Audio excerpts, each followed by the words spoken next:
Formulabula. Formulabula. Formulabula. Formulabula. Je veux être calife à la place du calife. 1000 milliards de mille sabords. Je dirais même plus. Pressez ce bouton écrit et dring. Je me sens bien, j'ai 50 ans, mais je me sens très bien. Ils sont fous ces romans. Il y a ceux qui écrivent l'histoire et ceux qui ont besoin de lunettes pour la lire. Formulabula, bande dessinée et plus si affinité. On va d'abord commencer peut-être par se présenter. Alors moi, je m'appelle Amélie Dufour, je suis présidente d'une association qui s'appelle Centrale Vapeur. C'est une association d'illustrateurs qui est plutôt vers Strasbourg, dans le Grand Est, et un peu comme Formulabula, c'est-à-dire qu'on a un festival chaque année de micro-éditions, des expos, et aussi on a un volet professionnel, c'est-à-dire que maintenant on a quelques personnes, quelques professionnels qui vont nous aider, nous, illustrateurs et créateurs des arts visuels, dans nos démarches administratives, dans nos problèmes rencontrés avec nos contrats. Voilà, c'est le côté professionnel. Et pour ça, on a un forum, on a des rendez-vous pro, et c'est ce qu'on propose à nos adhérents. Voilà. Donc, si ça vous intéresse, j'ai ramené des petites fiches avec les différentes adhésions qu'on peut avoir, et des éditions aussi qu'on a fait sur la négociation avec nos chers amis éditeurs, et la facturation aussi, comment faire un devis, une facture, comment rédiger des conditions générales de vente, choses comme ça. Et donc, moi, je suis Jade Devine, je suis juriste à la Ligue des auteurs professionnels, qui est un syndicat pour les auteurs de l'écrit en règle générale, mais on a aussi beaucoup d'illustrateurs, beaucoup en BD, en fait, tout ce qui va toucher à l'édition écrit. On a même aussi maintenant des auteurs de jeux vidéo, de jeux de rôle ou autres. Et donc, nous, notre but, c'est de protéger les intérêts professionnels de tous les auteurs. Et donc à plusieurs niveaux, soit plutôt individuel avec de l'accompagnement juridique, avec du conseil surtout, et aussi donc après on propose des fois des formations quand on peut, on a de la documentation sur notre site, et notre gros travail donc c'est de syndicat, et ça va être plutôt les négociations ministérielles avec notamment le syndicat des éditeurs pour essayer de faire en sorte que les pratiques changent. Et justement, on avait eu un gros dossier concernant l'IRSEC avec lequel on a été en contact longtemps avec la direction de l'IRSEC pour faire en sorte que les choses évoluent, parce qu'on est un peu un point de rencontre entre les auteurs mécontents et les institutions qui peuvent potentiellement aider. Et donc, l'IRSEC, c'est quoi ? Et donc, c'est la retraite complémentaire des auteurs. Donc, alors, je ne sais pas si vous connaissez un peu la retraite de base des auteurs, mais alors, initialement, les auteurs n'étaient pas du tout affiliés à la retraite. C'est à partir des années 1975 qu'on a commencé à se dire que ce serait pas mal, en fait, qu'ils aient une retraite. Donc, on a essayé de leur copier un peu ce qui se faisait pour le salariat. Donc, de base, ils ont commencé à avoir une retraite de base qui, maintenant, est gérée par l'URSSAF. Et comme les salariés et comme les indépendants, les auteurs sont soumis à une retraite complémentaire qui est donc obligatoire et qui est gérée par l'IRSEC. Donc l'IRSEC ne gère que la retraite pour les auteurs complémentaires. Et donc à l'IRSEC, vous avez 3 régimes différents. Donc nous, on va plutôt parler du RAAP qui là va considérer tous les auteurs. Donc du moment que vous gagnez des droits d'auteur, que vous soyez plasticien, que vous soyez illustrateur, auteur, compositeur ou autre, vous allez être soumis au RAAP. Et après, il y a 2 autres régimes en plus, donc le RACL et le RACD, donc l'un pour les compositeurs et l'autre pour l'audiovisuel. Nous, on ne va pas trop s'attarder sur le RACL et RACD parce que contrairement au RAAP, les cotisations sont directement précomptées. Donc ça va être la SACEM ou la SACD qui va reverser vos cotisations directement, ou votre producteur si vous en avez un. Pour le RAAP, donc les régimes sont cumulatifs. Si par exemple vous êtes compositeur et auteur et que votre livre est adapté au cinéma, donc là vous avez les 3, vous devez cotiser aux 3 régimes en même temps. Juste, les graphistes aussi cotisent au RAP, juste pour préciser. Ah oui, et ce qui est aussi intéressant de préciser, c'est que les régimes complémentaires sont tous obligatoires. Donc imaginons que vous êtes salarié, auto-entrepreneur et artiste-auteur. Si vous remplissez les 3 conditions à chaque fois, vous allez avoir 3 régimes de retraite complémentaire. Voilà, c'est pas parce que, par exemple, si vous êtes salarié et que vous avez déjà un régime de retraite complémentaire, que vous pouvez dire « non, je cotise pas à l'IRSEC ». C'est obligatoire. Donc, Si vous êtes sur de la pluriactivité, vous allez peut-être vous retrouver à cotiser à 3 régimes en même temps. Généralement, ça va plutôt être si vous êtes soit artiste-auteur et salarié. Je pense notamment beaucoup de professeurs d'université ou même d'anciens dessinateurs ou autres qui deviennent profs et qui sont salariés, mais qui continuent de toucher des revenus de leurs livres. Et ben, ils ont les deux. Donc, il faut savoir que c'est pas parce que vous en avez un que les autres ne sont exclus. Et donc, oui, c'est obligatoire, mais il faut quand même avoir gagné un certain montant de droits d'auteur par an pour commencer à y être affilié et devoir cotiser. Cette année, c'est 9 513 €, mais ce seuil varie tous les ans. Il faut atteindre au minimum dans l'année, avoir 9 500 € de cotisation, et donc l'année qui va être identifiée, c'est l'année N-1. Donc par exemple, pour être appelé à cotiser en 2023, on va se baser sur vos revenus de 2022. Et ainsi de suite. Et donc là, cette année, vos revenus que vous allez toucher, vous allez commencer à cotiser que l'année prochaine.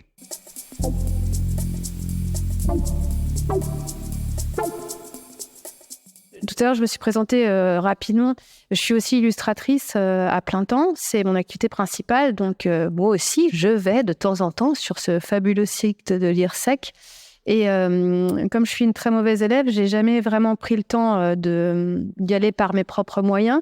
C'est l'URSSAF, en fait, qui m'a retrouvée. Donc, forcément, parce que c'est un organisme aussi public, ils connaissent mes revenus à l'année et du coup, c'est eux qui vont après déclencher les différentes cotisations.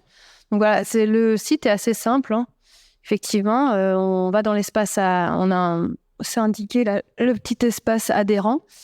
Et du coup, vous rentrez votre numéro de sécurité sociale et vous accédez donc à tout l'historique en fait de votre carrière, enfin de tout ce que vous avez fait. Mais il faut un numéro d'adhérent. Oui, il faut un numéro d'adhérent qui est soit, donc pour toi, ils t'ont contacté directement. Oui, ils m'ont contacté directement pour me donner le numéro.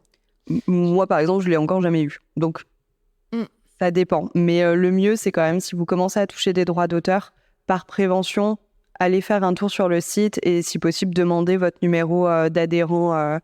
Donc oui, il faut les contacter donc, par mail ou... Sinon, via France Connect voilà. aussi. Et donc, non, parce que même France Connect, il faut quand même le numéro adhérent. Ah, ok, d'accord. C'est pour ça. Okay. Et donc, oui, leur demander le numéro adhérent pour pouvoir vous créer un espace et pouvoir vérifier régulièrement parce que, bon, on le verra après, c'est quand même assez compliqué, l'IRSEC. Et surtout, cet organisme en particulier est assez... il vous aide pas, quoi. Vraiment. Ou sinon, vous recevez au mois de novembre un appel à cotisation qui sort un peu de nulle part. Mais ça peut être vraiment embêtant, en fait. Embêtant dans le sens où on n'a pas forcément prévu la chose. Ou c'est les huissiers qui viennent chez vous aussi. Ça arrive beaucoup. On va pas parler de ça tout de suite, mais... Ça vient très vite. Et donc, oui, comment déclarer ses revenus à l'IRSEC ? Donc, de base, c'est l'URSSAF. Donc, vous allez déclarer vos revenus à l'URSSAF et ils sont censés communiquer entre eux et donc envoyer vos revenus et votre assiette sociale à l'IRSEC pour que vous puissiez cotiser. Il y a quand même pas mal d'erreurs qui peuvent être faites, des transmissions qui ne sont pas faites, qui ne sont pas complètes ou autres. Donc vraiment, il vaut mieux aller voir tous les ans sur votre espace personnel l'IRSEC et rentrer vous-même vos revenus si vous les connaissez. Parce que voilà, normalement, l'URSSAF est censé le faire, mais on a quand même vu pas mal de ratés à ce niveau-là. Donc, vaut mieux suivre la chose. Et donc, pour le calcul des cotisations, c'est la même assiette sociale, en fait, que pour l'URSSAF. Donc, ça dépend si vous êtes en traitement et salaire ou en BNC. Et ce que j'ai pas précisé, mais je crois que ça l'était dans les slides, la cotisation est de 8%. Donc, ça va être 8% de vos revenus artistiques. Si vous voulez calculer un peu en amont ce que ça représente, sur le site URSSAF artiste-auteur, il me semble que c'est dans l'onglet Mon entreprise ou autre, si on cherche un simulateur. C'est pas mal, il y a l'URSSAF qui propose un simulateur de cotisation sociale et qui met aussi les cotisations IRSEC. Donc voilà, vous pouvez rentrer vos revenus par mois ou par an et il va vous dire à la fin de l'année, vous devez tant. Et donc ça, c'est pour le calcul donc, de ce que ça va vous ouvrir en retraite, donc en pension. Et donc, le calcul, il est tout simple. C'est en fait, à chaque fois que vous allez payer des cotisations, ça va vous donner des points. Et le point, à la fin, quand vous allez partir en retraite, on va le multiplier par la valeur. Donc, on lui donne une valeur. Cette année, il est de 9 €, il me semble. Donc, si vous avez 4000 points, on fait 4000 fois 9 et ça fait le montant de votre retraite que vous allez toucher. Après, quand vous allez sur le site de l'IRSEC et que vous pouvez regarder l'onglet carrière, vous avez tout ce que vous avez fait dans votre vie, des tout petits boulots jusqu'à, un contrat d'édition. Tout est noté, vraiment. Et on se rend compte que même les petits boulots peuvent donner plus de points que certains travaux dans l'édition, par exemple. Voilà, et donc payer, alors là je te laisse payer les cotisations. Alors moi il y a... Ah oui, juste pour ça, je vous conseille de ne pas faire de prélèvement automatique. Ouais, parce qu'il peut y avoir des petites erreurs, notamment il y a souvent des erreurs. Enfin, on ne va pas les pourrir direct, mais enfin, en tout cas, il y en a eu pas mal. Et vaut mieux avoir la main là-dessus. Alors, soit vous payez par carte bancaire, soit par virement, mais oubliez le prélèvement automatique. Je ne conseille vraiment pas. Oui, parce qu'il est possible aussi qu'une année, vous ayez dépassé le seuil et l'année d'après, vous soyez en dessous. Et si vous êtes en dessous et que vous ne souhaitez pas cotiser volontairement, il faut leur signifier. Il faut leur signaler que vous êtes bien en dessous du seuil et que pour cette année, vous n'allez pas cotiser. Parce qu'ils ont tendance à... Oui. Et puis, si vous payez trop, le temps de faire les démarches, il faut leur demander des remboursements. Autant dire que ça prend du temps. Donc, Et donc, oui, pour payer vos cotisations, c'est généralement, c'est un peu ce qui est compliqué dans le régime artiste-auteur, contrairement aux indépendants les indépendants vont plutôt... les auto-entrepreneurs vont payer soit mensuellement, soit trimestriellement. Donc, ça permet de suivre. Les artistes-auteurs, c'est soit une fois par an, soit 2 fois par an. Donc, il y a quand même la possibilité du pré-appel. Donc, normalement, en fait, vous êtes dû. Donc, le paiement se fait en décembre, c'est ça ? L'appel définitif, c'est en novembre. Et le premier appel, en fait, c'est en juin-juillet. Voilà. Et donc, dans ce premier appel, c'est une cotisation sans la SOFIA, en fait. La SOFIA, on va en parler juste après. Et du coup, ce premier appel, vous n'êtes pas obligé forcément de le payer à ce moment-là, mais vous pouvez toujours payer une petite partie. Voilà. Et après, la deuxième partie arrive en octobre-novembre, en fin d'année. Ça peut être pas mal parce que de temps en temps, en octobre-novembre, on se prend une grosse cotisation et comme c'est un moment où on paye où il y a plusieurs choses à payer, ça peut être compliqué. Ça correspond en plus au même moment que les cotisations URSSAF. Et les impôts. Ouais, voilà. Donc voilà. Ceux qui en payent. Pour la retraite, donc vous pouvez soit payer une fois tout d'un coup avec vos revenus définitifs, donc ça sera en décembre, mais il faut quand même déclarer son assiette sociale avant. Soit vous pouvez le faire en 2 temps, donc une fois en juin et une fois en décembre pour étaler les 2. Du coup, ça fait 3 petits points. Au printemps, on déclare son assiette sociale. Il y a un petit calcul à faire. Juin-juillet, le premier appel, donc sans la SOFIA. Et le troisième moment, c'est octobre-novembre. Et donc, si vous êtes en dessous du seuil des 9 500 €, vous pouvez demander à cotiser volontairement. C'est ce qu'on appelle à surcotiser. Et donc, il faut faire la démarche auprès d'eux directement. Et vous serez affilié comme un auteur, entre guillemets, normal qui cotise à l'IRSEC. C'est si vous êtes pour une année où vous ne voulez pas perdre votre année de retraite et que vous voulez quand même cotiser, ou si même maintenant ça vous intéresse de cotiser volontairement, vous pouvez le faire. Et donc, il faut leur demander. Et la demande doit être faite avant le 30 novembre, sinon ça ne passe pas. Et vous pouvez déjà le faire lors du préappel. C'est ça ? On peut demander à cotiser volontairement, oui. Oui. Dès le préappel, donc vous pouvez le faire tout au long de l'année si vous savez que vous voulez cotiser volontairement, mais que vous allez être en dessous du seuil. Et donc, il y a quand même cette possibilité de cotiser à taux réduit, parce que 8%, ça fait beaucoup, en fait, en sachant que vous avez aussi vos cotisations sociales normales avec la retraite de base. 8%, ça peut être beaucoup, donc vous avez quand même la possibilité de demander à cotiser à 4%, donc à moitié. Et donc, la demande se fait aussi maximum jusqu'au 30 novembre. Donc là, si vous voulez le faire pour cette année, c'est encore possible. Et la seule condition, c'est de gagner moins de 27 400 € de droits d'auteur dans l'année. Vous pouvez demander à 4%. Après, ce qu'il faut savoir, c'est que cotiser à taux réduit veut dire avoir une retraite pour cette année aussi à taux réduit. Voilà, c'est en vrai, on ne vous fait pas le cadeau de vous faire gagner ces 4% en plus.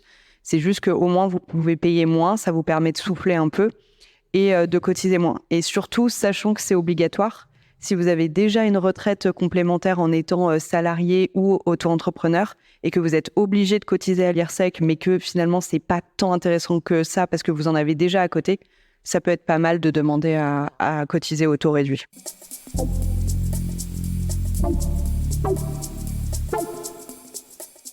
La SOCIA, c'est un peu le côté positif, en fait, là, de toutes ces cotisations, c'est qu'elle prend en charge une partie, en fait, de nos cotisations retraite, ce qui concerne, en fait, tout ce qui est les revenus du livre, donc tout ce qui est édition. Après, moi, je me demandais, donc ça reste pour tous les droits en France, en tout cas, je me demandais, par exemple, quand on est illustrateur juste d'une couverture de livre. Ça marche, ouais. Ça marche Vraiment, aussi ouais. Parce que certaines personnes qui travaillent pour la presse, là, ça fonctionne pas. Non, la presse, ouais, non, c'est pas un livre. Mais donc, la SOFIA, c'est un organisme de gestion collective qui va gérer les droits que vous pouvez pas toucher directement. Donc, notamment, si votre livre, il va être proposé en bibliothèque ou ce genre de choses, il y a de l'argent quand même qui revient aux auteurs. Et donc, c'est centralisé par la SOFIA qui vous le reverse. Et donc, la SOFIA a ce truc en plus de si vos revenus de droits d'auteur sont issus à 50% du milieu du livre, donc tout métier. Hein, vous pouvez être l'auteur, l'illustrateur. Si vous touchez des droits d'auteur en étant maquettiste ou en faisant les couvertures, vous pouvez avoir la prise en charge de 50% de vos cotisations sociales. Normalement, vous n'avez pas à faire de démarche. C'est l'URSSAF qui est censé vous identifier et la prise en charge est censée être automatique. Sauf qu'il y a quand même pas mal de ratés, donc il faut bien vérifier que ça a bien été appliqué sur vos cotisations. Et donc, si vous pensez que vous êtes dans ce cas-là, des 50% issus du livre, regardez bien sur vos appels à cotisation que vous avez bien la prise en charge SOFIA qui a été prévue parce que juste cette année, ils ont oublié la moitié des prises en charge. Donc, voilà, il vaut mieux vérifier. Juste pour la SOFIA, c'est pareil, il faut, quand un de vos livres est édité, il faut leur communiquer en fait l'ISBN et puis le titre. Voilà, comme ça au moins vous êtes répertorié et cette prise en charge peut vraiment se déclencher. Ils ne vont pas forcément venir vers vous ou rechercher ce que vous avez fait dans l'année, quoi. Et donc, ce qui peut être intéressant, c'est que vos cotisations IRSEC sont censées être déduites des impôts. Mais alors, pour ça, il faut leur demander. Il faut leur demander comment faire, quelle démarche à faire ou autre. Parce que ça, ce que j'ai remis ici, c'est exactement ce qu'on trouve sur leur site et on ne trouve rien de plus. Donc, ils disent que c'est possible, certes, mais alors comment le faire ? J'avoue, je ne comprends pas, moi, ce petit truc, quoi. Je ne comprends pas pourquoi c'est déductible des impôts. Enfin, en tout cas, comment ? Est-ce que ça comprend l'abattement de 34% ou... Ça dépend de si vous êtes en BNC, donc là où c'est un peu plus avec les charges. Sinon, en TS, donc en traitement et salaire, si vous êtes payé directement par les éditeurs en précompte, normalement, c'est censé être différent et il faut faire la demande auprès des impôts.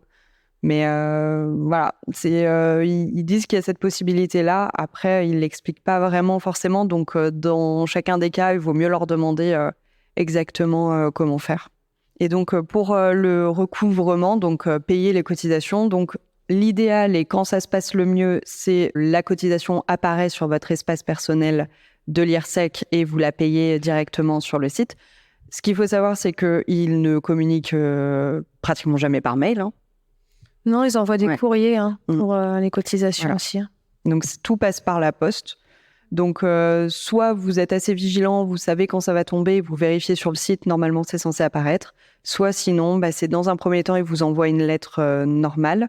Ensuite, ils vous envoient une lettre, si vous n'avez toujours pas payé, une lettre avec accusé de réception. Et si vous n'avez toujours pas payé après ça, votre dossier part chez les huissiers et vous avez un recouvrement huissier et donc potentiellement des saisies sur compte bancaire. Malheureusement, avec l'IRSEC, c'est vraiment pas quelque chose qui arrive pas souvent. Ça arrive vraiment, vraiment souvent. Et c'est pour ça que on remercie le festival un peu d'avoir organisé cette rencontre.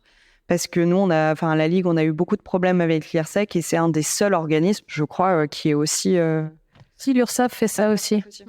Mais dans les recouvrements, ils sont bien... Beaucoup d'auteurs nous ont contactés parce qu'ils n'avaient jamais entendu parler de l'IRSEC. Ils n'avaient pas pensé qu'ils avaient dépassé le seuil et ils se reçoivent une lettre d'huissier chez eux avec... Parce que, évidemment, quand ça passe par un huissier, vous avez des majorations de retard et des frais d'huissier qui peuvent être autour de 700 € en plus à payer. Voilà. Et souvent, quand on reçoit l'aide de l'huissier, il faut payer sous les 8 jours. Donc, dans un premier temps, il faut payer et après faire des démarches pour... Voilà. Donc, quoi faire si vous recevez un avis d'huissier ? Normalement, si maintenant vous êtes au courant que ça existe et que ça se passe bien, il n'y a pas de raison que vous ayez un huissier. Mais c'est vrai que l'IRSEC, c'est quand même... ça a mis beaucoup d'auteurs dans des problèmes assez conséquents. Donc oui, le premier réflexe, c'est si vous en avez les moyens, c'est de payer. Quoi qu'il se passe, c'est de payer. Et ensuite, c'est d'aller vers l'IRSEC pour essayer de voir un remboursement, parce que ce qu'il faut savoir, c'est qu'il y a eu beaucoup de problèmes avec l'IRSEC et eux se justifient en disant qu'ils sont en sous-effectif en termes de salariat. Et on a eu beaucoup de cas cette année où les auteurs n'ont pas reçu la première lettre, n'ont pas reçu la lettre de mise en demeure, la première. Le dossier est directement passé chez l'huissier parce qu'ils ont eu des bugs et que plein de dossiers sont passés directement chez l'huissier. Donc, dans un premier temps, il ne faut pas paniquer et il faut payer si vous le pouvez et ensuite vous tourner vers l'IRSEC pour demander le remboursement des majorations de retard et des frais d'huissier. Ça arrive quand même assez régulièrement et la technique, ça va être de leur demander la preuve qu'ils vous ont bien envoyé les 2 premiers courriers. Et s'ils ne le peuvent pas, ils vous rembourseront normalement assez rapidement.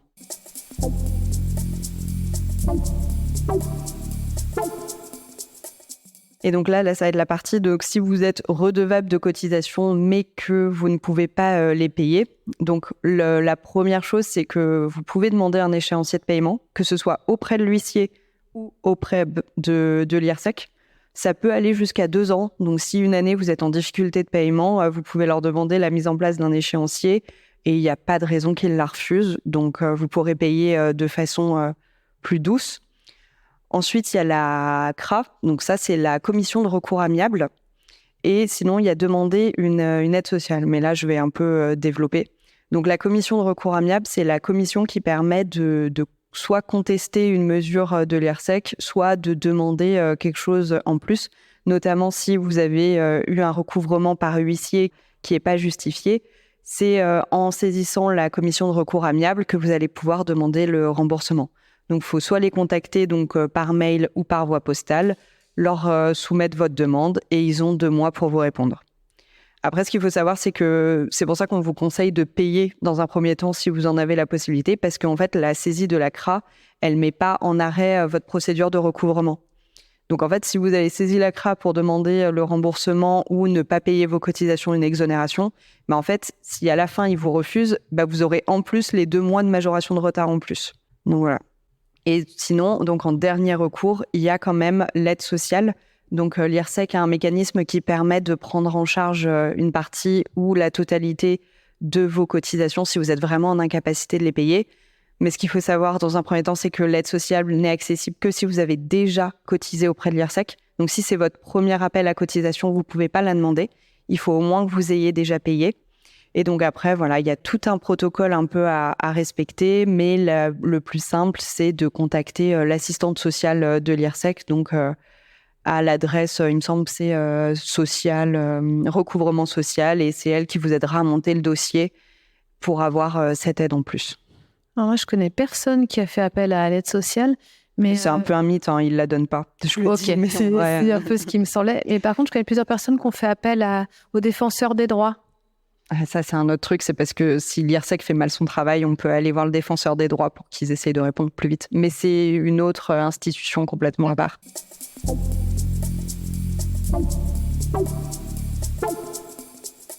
Et donc là, le dernier point, c'est une fois que vous êtes en âge de prendre votre retraite, comment faire ? En fait, c'est simple, c'est de la même façon que la retraite normale. Il faut aller sur le site Info Retraite et demander à ce que votre retraite soit versée.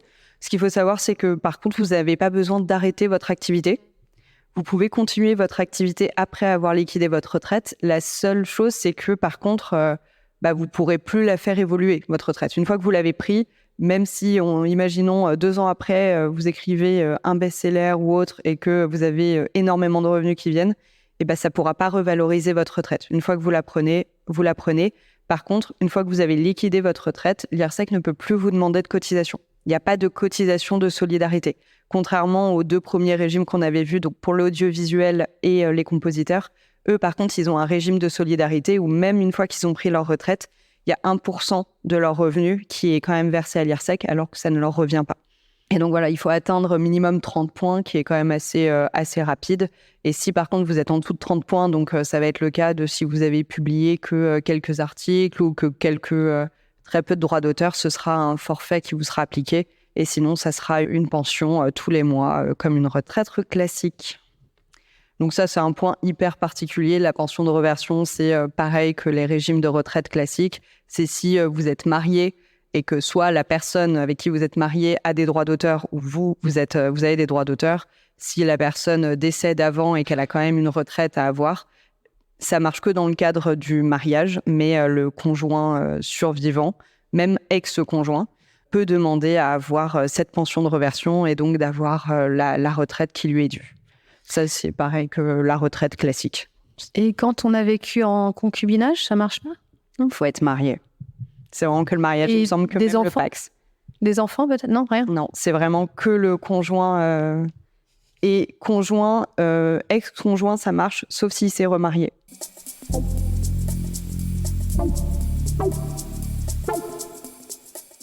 Et donc voilà, on a fini. Là, juste les petits points pour que ça se passe bien.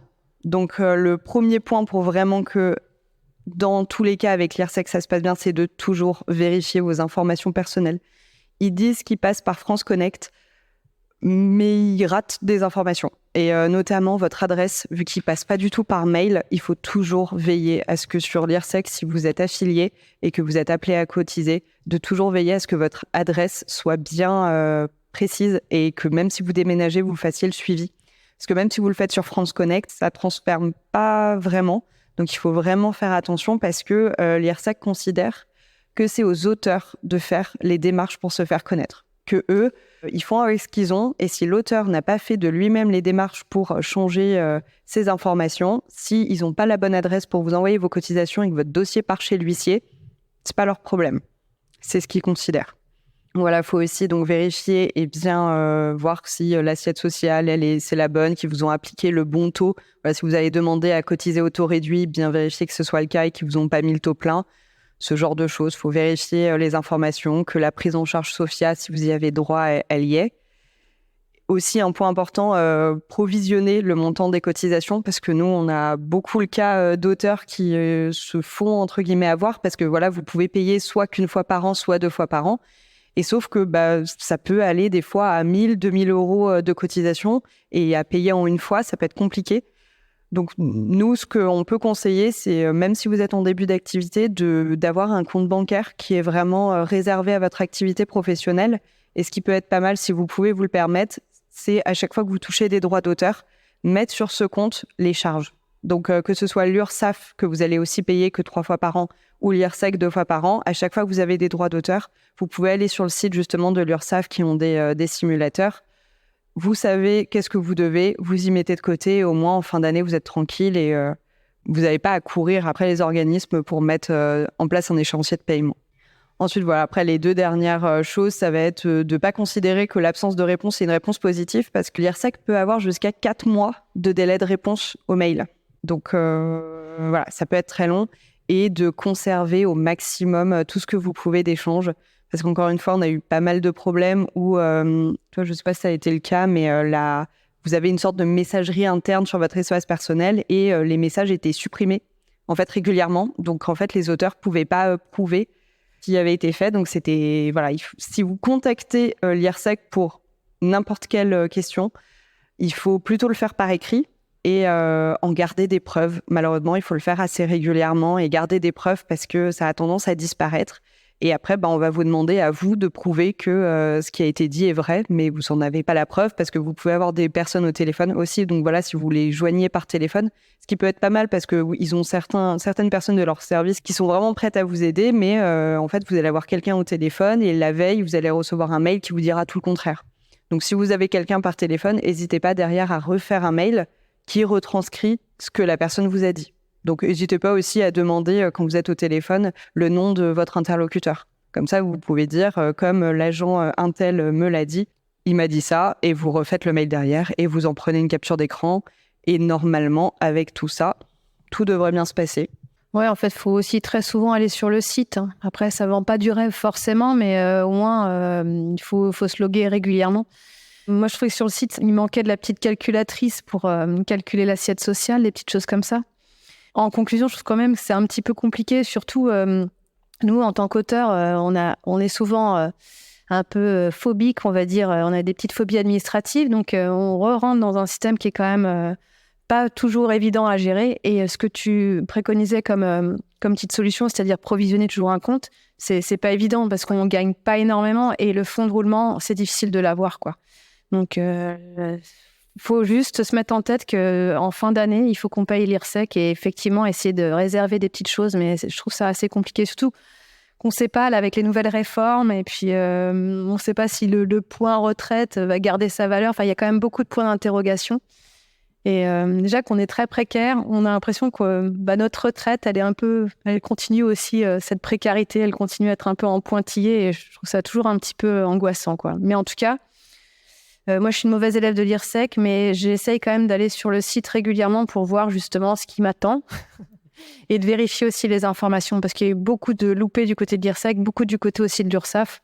Et il ne faut pas hésiter effectivement à les contacter pour avoir des explications sur leurs calculs et faire valoir un peu ses droits, parce que c'est quand même des grosses machines. Voilà. Alors, je ne sais pas si vous avez des questions, des choses comme ça par rapport à... En fait, du moment que tu as des droits d'auteur, tu peux faire la démarche auprès de l'IRSEC pour te faire identifier et demander ton numéro pour ouvrir ton compte. Ça a un intérêt parce qu'au moins, ça permet de bien vous identifier et de bien mettre vos informations personnelles dès le début. Et comme ça, une fois que vous allez dépasser le seuil, ils auront déjà vos informations pour vous contacter. Parce que nous, les gros problèmes qu'on a avec l'IRSEC, c'est souvent des auteurs qui n'ont jamais cotisé.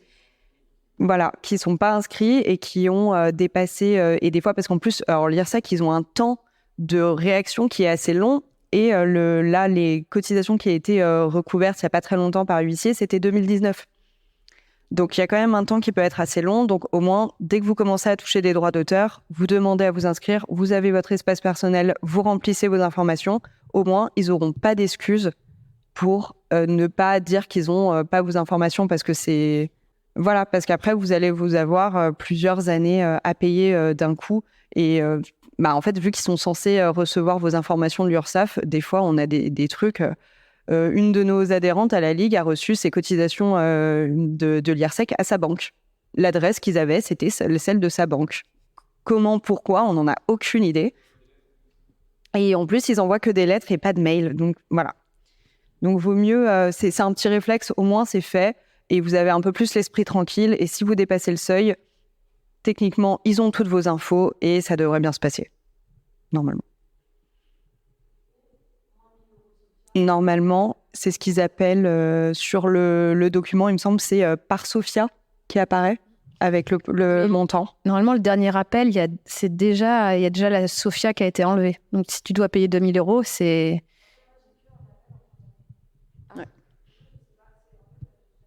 C'est parce que tu n'as pas déclaré ton assiette sociale au printemps. C'est peut-être ça. Ouais, moi, je ne fais pas ça non plus. J'ai à chaque fois, effectivement, la liste à la fin, quoi. Enfin... Mais normalement, le dernier appel, la Sophia ils ont déduit la Sophia. Oui, normalement, il y a une phrase. Hein, c'est pas hyper clair sur le site, moi, je trouve. Mais sur les courriers, c'est quand même stipulé, il me semble. Et c'est pour ça qu'il faut... On va dire, si vous rentrez donc, dans le mécanisme de la Sophia, donc si plus de la moitié de vos revenus artistiques est issu du livre, normalement, vous y avez droit. Et normalement, c'est censé apparaître. Si ça apparaît pas, ce qu'il faut faire, c'est calculer votre assiette sociale, voir si, quand vous calculez les 8%, si c'est le chiffre qui apparaît ou pas, pour voir si ça a déjà été pris en compte et juste ils ne vous l'ont pas notifié. Si ça apparaît pas, il faut les contacter directement et ils vous feront le remboursement. Mais d'ailleurs, si ça n'a pas été fait l'année dernière, c'est pas perdu. Hein. Vous pouvez vérifier et demander. Alors oui, parce que nous, on avait eu justement le directeur de la Sophia, parce que l'IRSEC, au début, refusait de verser la part Sophia aux auteurs qui n'avaient pas été appelés. Par exemple, on avait eu le cas où, justement, les appels de 2019 d'huissier, la prise en charge Sophia n'avait pas été appliquée et l'IRSEC considérait que non, elle était prescrite et il n'y avait pas. La Sophia nous a bien dit que non, en fait, si vous y aviez droit, il n'y a pas de raison qu'on vous dise que c'est trop tard, vous ne l'avez pas fait dans les temps. Non, si vous y avez droit et vous pouvez la demander. Ils vont râler, mais ils vont vous la payer. Et juste par rapport à la Sophia, normalement, à chaque fois qu'on a un livre qui sort, il faut leur communiquer en fait le descriptif du livre. Normalement, je crois que c'est ça. Parce que du coup, après, c'est les prêts en bibliothèque qui comptent. Donc, il faut bien, chaque année, que tu déclares tous les livres que tu as édités. Sur le site de la Sophia. C'est pas obligatoire, je me demandais. Parce que... Non, c'est pas... Ouais. Oui, photocopie. Ouais. La copie privée, ça. Ouais. C'est ça, ouais. Alors, la Sophia, ce qui est bien, c'est qu'il n'y a pas besoin de s'inscrire. Il n'y a pas besoin de se renseigner auprès de la Sophia pour toucher tous ces droits. Normalement, c'est censé apparaître sur... soit vous allez recevoir un virement chaque année, soit sinon, ça transite par l'éditeur. C'est soit si vous êtes déjà inscrit auprès de la Sophia, donc les revenus, prêts en bibliothèque, copie privée, ça transite directement par vous. Si vous n'êtes pas inscrit auprès de la Sophia, ça passera par l'éditeur, mais ça vous sera reversé. Il n'y a pas besoin de... Ouais, ça passe par l'éditeur si vous n'avez pas de compte Sophia. Après, il vaut mieux le faire directement parce qu'au moins, ça vous permet d'accéder à potentiellement des bourses ou des aides ou autres. Mais non, c'est comme la prise en charge Sophia de l'IRSEC. Vous n'avez pas besoin d'être adhérent de la Sophia pour y avoir droit. Donc, normalement, non, ils sont censés vous identifier eux-mêmes via les revenus l'URSSAF.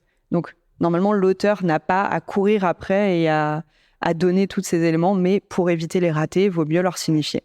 C'est toujours, vaut mieux leur en donner trop que pas assez. Est-ce que vous avez d'autres questions? Non. C'est bien, c'est un peu positif, la Sophia. Oui, oui. Non, c'est pas mal, ouais. Positive. Bah, d'ailleurs, dans le même sens, pour les illustrateurs, il y a aussi l'ADAGP. Je ne sais pas s'ils donnent des trucs en plus que la Sophia ou si c'est l'ADAGP et la SAFE aussi. Oui, c'est le même truc. Ouais, c'est ça. Mais je crois de s'inscrire, ça ouvre quand même à des choses en plus. Bah, mais... Et des petits chèques à la fin de l'année, hein. C'est pas négligeable. Ils sont pas trop là. Mais donc la DAGP, c'est que pour les artistes visuels. Donc que pour les illustrateurs, les graphistes et tout ça. Pas les auteurs écrits, sauf s'ils font des BD. Là, ça marche. Moi, j'ai rien à ajouter sur l'IRSEC. Je suis contente qu'il y ait des petites notes positives en partant de la Sophia ou d'autres organismes comme ça. Après, là, l'IRSEC, on peut pas trop y couper. On n'a pas le choix. En fait, ça dépend. Ça, c'est vraiment de l'économie pure. Normalement, oui. Hein, c'est censé être significatif quand même parce que c'est une retraite qui est obligatoire et c'est quand même 8%. Alors, eux, ils disent sur leur site qu'ils ont un taux de rentabilité à 10%. Donc, c'est-à-dire que si vous cotisez pendant 10 ans à l'IRSEC, vous êtes censé toucher une retraite qui compense ce que vous avez versé pendant ces 10 ans. Par contre, si vous cotisez moins de 10 ans, vous allez potentiellement recevoir une retraite qui est inférieure à ce que vous avez versé pendant ces 10 ans. Eux, ils considèrent qu'au bout de 10 ans, vous êtes rentable et vous touchez autant que vous avez versé. Pour une retraite complémentaire, ils disent que c'est plutôt intéressant, ce qui est vrai. Mais après, le problème, c'est que la retraite, c'est basé sur un système pyramidal, en fait. Donc, c'est en ce moment, l'IRSEC, pour les auteurs, est très intéressante. Les auteurs à la retraite actuellement touchent quand même des pensions qui peuvent être assez conséquentes, mais c'est parce que vu que c'est quand même un système qui est assez récent, il n'y a pas beaucoup d'auteurs en retraite, mais par contre pas mal d'auteurs qui cotisent. Quand vous serez à la retraite, ce sera différent. Ouais. Voilà. Donc on ne sait pas si c'est un système qui va être hyper périn et hyper utile à la suite. En fait, ça va dépendre. Si dans 20 ans, il y a une explosion des artistes-auteurs et il y en a 10 fois plus qu'avant, oui, quand vous serez à la retraite, ça va être sympa. Par contre, si c'est une profession qui vient à plus baisser et que y a moins de personnes en activité que de personnes à la retraite, forcément, ça sera moins intéressant parce que donc le point, donc la valeur de la retraite que vous allez toucher, elle change. Là, cette année, c'est 9,05 €. Donc, un point va valoir 9 €. Mais c'est un taux c'est un montant qui change. Donc, normalement, c'est censé évoluer avec le coût de la vie, mais pas forcément. Voilà, ça dépend aussi de leur budget à eux, de plein de choses. Et donc, je ne peux pas vous dire maintenant si dans 50 ans, ça sera rentable. En fait, on ne peut pas vraiment le savoir. Il faudrait pouvoir ouvrir plein de comptes et puis émettre des sous comme ça, à droite, à gauche, mais c'est pas trop possible. Oui, parce qu'en fait, c'est obligatoire en fonction de votre activité. Donc, en fait, ça arrive que beaucoup d'auteurs sont et salariés, potentiellement auto-entrepreneurs et artistes-auteurs. Et en fait, s'ils arrivent au seuil, ils vont devoir cotiser aux 3. Ah oui, alors je peux le remettre. C'est 9 500 € de droits d'auteur dans l'année. C'est quand même assez... voilà, il faut quand même... Donc, c'est pas une activité annexe. Hein. Il faut quand même être artiste-auteur quand même de façon... Il faut que ce soit quand même son travail. Mais oui, si vous êtes et salarié et artiste-auteur et que vous dépassez les seuils, vous allez être obligé de cotiser aux deux. C'est pas possible de s'exonérer. Par contre, vous pouvez demander à cotiser au taux réduit à 4% si justement vous avez déjà une retraite complémentaire qui est au taux maximum. Effectivement, ça je peux pas savoir, ça dépend des situations personnelles, il faudrait que vous fassiez les calculs. Mais oui, c'est possible que par rapport à ce que ça va vous ouvrir, ça vaut pas forcément le coup et vaut mieux demander à cotiser à taux réduit. Ça peut être ce qu'on conseille pour les personnes qui sont salariées et qui n'ont pas envie de payer trop, de se mettre au taux réduit et de plutôt favoriser un autre régime. C'est 8% de vos revenus. Donc, ça va être le minimum, ça va être 8% de 9 513 €. Alors, je n'ai pas en tête ce que ça fait, mais c'est ça. Sauf si vous demandez à cotiser au taux réduit de 4%. Dans ce cas, ce sera que la moitié. Est-ce que vous avez d'autres questions ? Non ? C'est bon. L'IRSEC n'a pas été impacté à ce que je sache. C'est le régime de base qui a été touché par la réforme des retraites. Les complémentaires, c'est dans leur coin, donc ils n'ont pas été touchés. Parce que là, si tu vas voir justement, je reparle du petit onglet carrière où tu as un peu tout le descriptif de ce que tu as fait et à la fin, tu as ton nombre de trimestres et la date hypothétique à laquelle tu vas partir à la retraite. Moi, j'ai vu la petite simulation et par exemple, moi, je suis à 67 ans, je pourrais demander ma retraite et avoir un minimum, une très petite somme. Voilà. Tu as une projection en fait. Ouais, enfin, tu passes par le site de l'IRSEC, à un moment, tu as carrière, et puis après, tu es rebasculé sur l'interface des retraites, où tu as en fait tout l'historique de ce que tu as fait. C'est ce que je disais tout à l'heure, du petit boulot que tu fais, je sais pas, l'été, à tes rentrées d'argent, à ton chiffre d'affaires en tant qu'auteur. Tu as vraiment de tout. Ça peut te permettre de voir certaines années où tu as tous tes trimestres, d'autres où tu n'as rien du tout. En fouillant de ce côté-là, parce que je me voile un peu la face, j'y vais pas très souvent, ça me déprime un petit peu. Moi, je me suis rendu compte qu'en 2018, c'était une année blanche. J'ai rien cotisé du tout parce que l'AGSA est passée à l'URSSAF et là, toutes les cotisations ont sauté et c'est une année blanche, donc j'ai 0 trimestre, quoi. Et genre, j'ai essayé de modifier, j'ai cliqué sur le petit onglet modifier et là, on m'a dit impossible de modifier avant l'âge de 55 ans. Donc voilà. Donc après, je pense qu'il faut faire des démarches, il faut certainement les contacter et puis dire, voilà, en fait, j'ai quand même cotisé certaines choses et puis, je suis pas responsable de ce glissement entre l'AGSA et l'URSSAF. Là, ça m'enlève une année. Alors moi, j'ai de la chance, 2018, c'est une année où c'était pas top, mais si c'est une bonne année, ça peut être embêtant.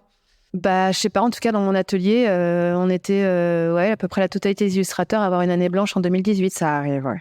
C'est pour ça qu'on vous dit qu'il faut vérifier assez régulièrement parce que une année, vous n'allez pas être appelé à cotiser, vous vous dire « Oh, super, je suis en dessous du seuil ». Et en fait, non, pas du tout. Vous êtes au-dessus, mais ils ont oublié. J'avoue que je ne me suis pas du tout inquiétée de la chose. Hein. Pas forcément, ils n'aiment pas trop racheter maintenant, mais il faut leur demander auprès de l'IRSEC. Mais non, il n'y a pas forcément un rattrapage si c'est des années trop antérieures. Des fois, ils décident de ne pas les appeler à cotiser. Enfin, je suis d'accord, ça n'a aucun sens. Hein. Il y a des fois, ils reviennent pour des cotisations de 2019 alors qu'il n'y a eu rien du tout. Et on a justement des auteurs qui ont été oubliés, qui ont demandé à recotiser pour ces années-là. Ils leur ont dit « Oh, non ». Et ils ont dû faire un dossier et le dossier est passé. Mais au début, ils leur avaient dit non. Si vous êtes oubliés, il faut leur signifier.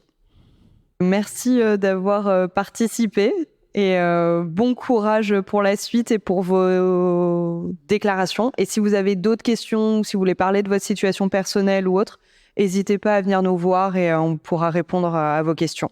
Et puis la Ligue est sur Paris, Centrale Vapeur, c'est sur le Grand Est. On a des services dédiés comme ça à l'aide aux auteurs. Donc, n'hésitez pas à rattacher ces associations pour avoir une aide juridique à des moments, à partager sur des forums vos questions. C'est des professionnels qui vous répondent et qui vous aident dans toutes ces étapes, quoi.